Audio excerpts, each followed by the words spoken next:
Srdečne vás vítame v Epodex. V tomto videu ti ukážeme, ako pomocou EP Allrounder od Epodexu vytvoríš na svojej podlahe protišmikovú úpravu triedy R10.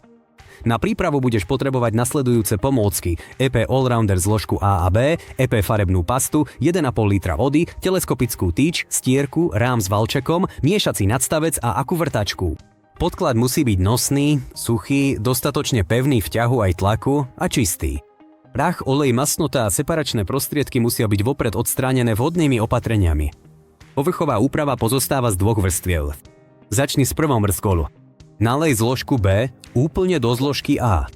Pridaj EP farebnú pastu v odporúčanom množstve, aby si zafarbila materiál. Celú hmotu dôkladne premiešavaj približne 3 minúty. Teraz pridaj 1,5 litra vody a opäť premiešaj. Dôrazne vám odporúčame, aby ste celú pripravenú zmes následne opatrne preliali do úplne inej a čistej nádoby a tam ju ešte raz veľmi dôkladne premiešali, čím zabezpečíte jej dokonalú homogenitu. Potom pripravený materiál pomaly nalejte na určenú plochu a následne ho precízne a rovnomerne rozotrite pomocou vhodnej rakle po celom povrchu, až kým nedosiahnete požadovanú hladkosť. Potom ho rozvaľaj valčekom na tenko a krížovým spôsobom.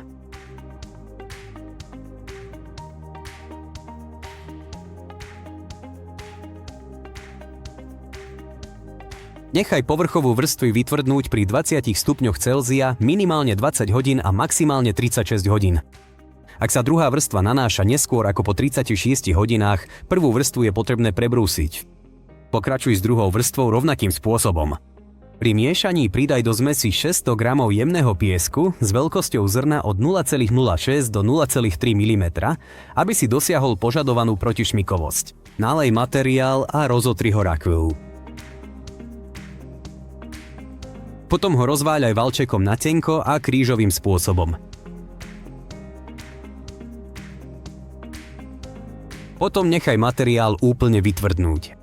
Podrobné informácie o spracovaní nájdeš na každej produktovej stránke. Prajeme ti veľa zábavy pri práci s našimi produktmi. Tvoj Epodex Steve.